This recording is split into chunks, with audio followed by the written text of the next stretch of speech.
and dried him. He's still a little damp, but we're going to work on him like this. You can see now that a lot of this undercoat has been taken out of this hip area, and what we're going to do is go back and do every inch of him again, making sure that we get all of the little mats out. The slicker brush does not get deep in the coat. It does not go all the way to the skin. The only way to get to the skin is to part it. We call this line combing, when you lift the hair and you use a comb and you do it systematically through the whole coat. A dog is not completely brushed properly until you can get one of these or these all the way from the skin out. Once you can pull that comb all the way through, then he's brushed out. And by doing that, there no longer is heavy undercoat in there. Also be careful in this area. You want to get this long hair in between the legs too.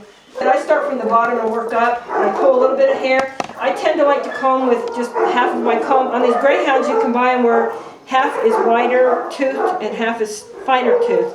I like the wider tooth right now because I'm still pulling out a lot of undercoat. I like to use my fingers and hold the hair too, so that I'm not actually on the skin at this point yet. And I work it out a little at a time with my hands and my fingers and the slicker in this greyhound. If you prefer, you can use one of these. They do the same thing. They have a handle. I like to put my finger in there like that. It gives me a little support.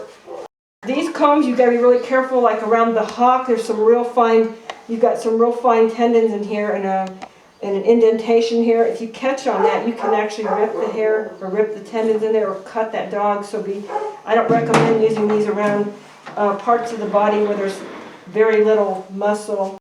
A lot of dogs are sensitive around their tail area. They don't really like it. Some will try to sit on your hands or try to swing the rear ends around. You just got to keep at them. We call this stacking when we stand a dog and we have all the feet directly under the body.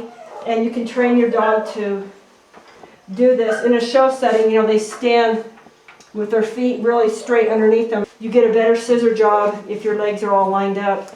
We're not really doing a true professional stack because most dogs can't do it until they've been trained correctly. But like I said, grooming is training, and the more you do it, the better your dog will get at it. Like with any training thing, you need to be consistent. You need to do the same movements, use the same area, the same table. If you find a groomer that you like, stick with your same groomer. I've seen many people, they just go to any groomer that has an opening, and that's okay, but your dog never gets fully comfortable with the process because it's changing groomers all the time. I find that many of these dogs we've had since they were babies, and they get to know us and they get trained. They know what we expect, and they come in and they do it, and then they go home. Now we're getting into some areas a little bit heavy. Like I said, this part of the body is very heavily coated, but usually the trunk area, the sides and the back are your easiest parts to do. There's the least undercoat there. As I'm going, I'm assessing where's the worst coat, because I'll try to break it up by doing some of the less area and then some of the thick, because they get intolerant of it after a while. And this is a lot for a dog to take in one shot. After I've gotten to where I think I can see a lot of this undercoat's out, and you'll find it comes out in your brush. You'll have to keep pulling it out. This tail head has got a lot. So tail heads, the whole tail is super sensitive. The spine runs through this tail. And be very careful when you're combing this not to get too close to that spine, because you can cut the little tip of the tail right in here where it ends. You can catch your teeth on there, and it'll cut that. And tails bleed excessively. And use a little wrist motion. When I brush, I tend to move my wrist. It's not. You keep it nice and straight and stiff, you're going to get sore. And like you can see, I have my finger in the back. I'm actually brushing my fingers. That way I know exactly where his tail is and his skin. And right here, I'm only brushing hair. And I'll do the large amount of his body like this. And then when I get to the really fine area, I'll go back and do it really slow. And I'll kind of pull it. Had he been super thick through the tail and very matted, I may use my thinning shear, especially along the spine area, and I would bust it up so that I wouldn't rip that sensitive skin over there. What happens is the hair shaft, or the hair itself, will get little barbs on it. It'll kind of get dry and it'll get barbs. And when it does that, it grabs onto hair around it, causing a mat.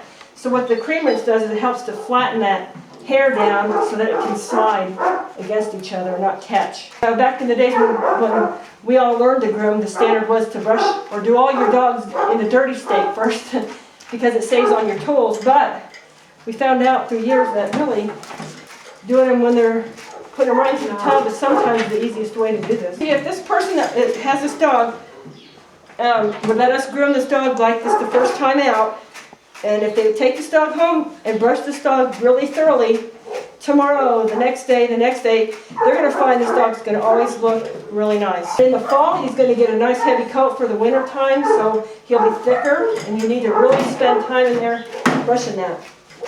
Or you're going to end up with a matted dog. That's why I stress it's really important to groom in the winter. And if you learn to brush good, you'll be able to run your hands through there. And I can feel right now there's no undercoat right in this area. It's all been brushed. Brushing too when they're a little bit wet. You have to be careful when you're brushing wet because you can stretch the hair. You don't want to do that either.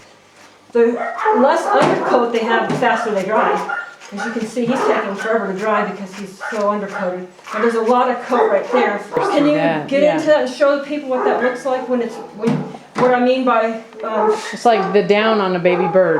Right, and you can see when I part this, I can't hardly even find any skin in there yet. When you get that out with a brush, it's easy to see where you've been and where you need to go. Yes, and you can feel it. That's what and then when I'm done with a dog, I always go back through the whole body and I feel, and oftentimes I'll say, whoops, I missed a spot, or that one needs a little bit more. And like I said, this dog will take you 3 to 4 hours from start to finish if he's really coated right now, or if you feel like giving him a break in between, that's good too. Now through here, I'm going to try to do the side because he's got lots of coat in there. And like I mentioned in the tub, this area in here gets very thick and it gets very dirty because the dog is laying in there. So this is a part I see a lot of people neglecting when they're brushing. And be very careful. You know, he's a male, so I want to watch that I don't hurt his private area. You don't want to brush burn that area. And a brush burn is actually not a burn, it's actually a bruising.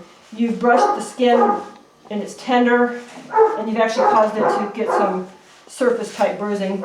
That's another option. If he was to give me a really hard time and he just couldn't handle, I would take my clipper and I would put a number 10 blade on there, and I would actually just clipper all this out in the middle, but I would leave the stuff on the side so he still looked like he was coated. And you can clip, I usually would do it up to where the rib cage is right here, and then back through to the sanitary area. This dog, even at home as a pet, is supposed to be kept in a very natural state. And you do very little to him in the way of removing hair except the feet, and you can edge the ears if you like to do that. Some people ask for their ears to be edged. Personally, I just like them totally natural. But if I was to edge his ears, I would trim up, and I would trim along the tips of this one. They make him look more pointy. The purpose of this hair is to insulate this dog, and that's another thing people don't understand is hair has a purpose. It insulates and protects the skin. And by removing it, you're subjecting him to being burned. This dog is not meant to have a shaved coat. You have to shave them down for some reason. Put a little t-shirt on them or some kind of clothing on them until the hair grows out enough so that they don't sunburn. This is a beautiful dog breed. I mean, they're supposed to have hair.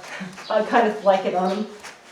And you'll know when you're drying your dog, the spots that take the longest to dry are usually the parts that have undercoat in there. It just doesn't dry. I like a rake when I'm doing the underbelly because I can pull it down versus this way. For me, this is easier. I always put my fingers right along where the hair and the skin meet. That way I'm not ripping his skin.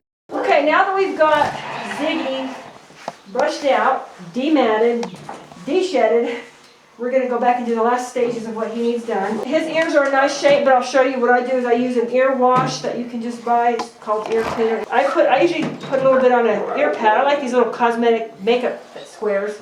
And I just wipe the insides of the ears out, make sure there's no debris. I use my finger and go just as far as I can go. So that's all he'll need for ear care. And they do shake their heads sometimes from it.